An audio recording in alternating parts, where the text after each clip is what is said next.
Una signora senza alcun bene e reddito, gravata da debiti per circa 130.000 euro contratti a seguito della perdita del posto di lavoro, ha ottenuto dal Tribunale di Agrigento il beneficio dell'esebitazione, cioè ha cancellato tutti i suoi debiti. La procedura è stata attivata ai sensi della legge 3 del 2012, cosiddetta legge antisuicidi, che viene inglobata nel nuovo codice della crisi. Dal debitore rappresentato dall'avvocato Puccio ha ottenuto il decreto di omologa del giudice della dottoressa Federica Verro, che ha concesso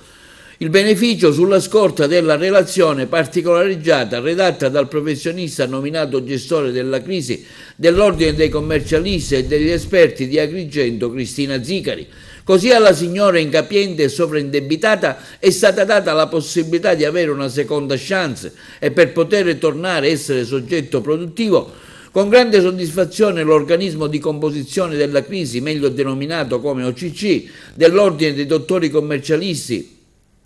di Agrigento e Sciacca, ha annunciato il Tribunale di Agrigento, nella persona della dottoressa Federico Verro, ha concesso il beneficio a un soggetto sovraindebitato, incapiente, non proprietario di alcun bene immobile e senza alcun reddito idoneo a garantire un'autosufficienza per sé e la propria famiglia.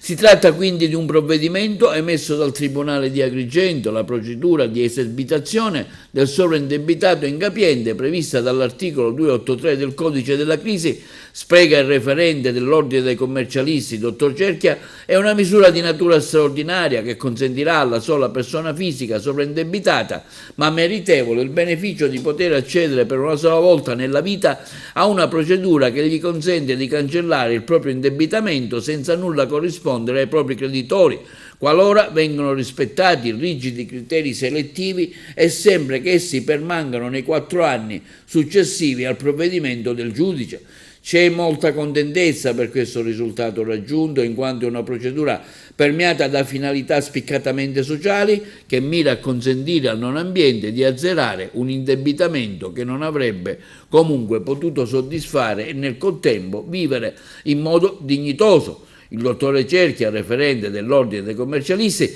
ha colto l'occasione per ricordare che l'ufficio è composto da professionisti qualificati e offre assistenza a chi si trova in situazione di difficoltà, affiancando il debitore per trovare una giusta soluzione che consenta il risanamento della propria posizione debitoria.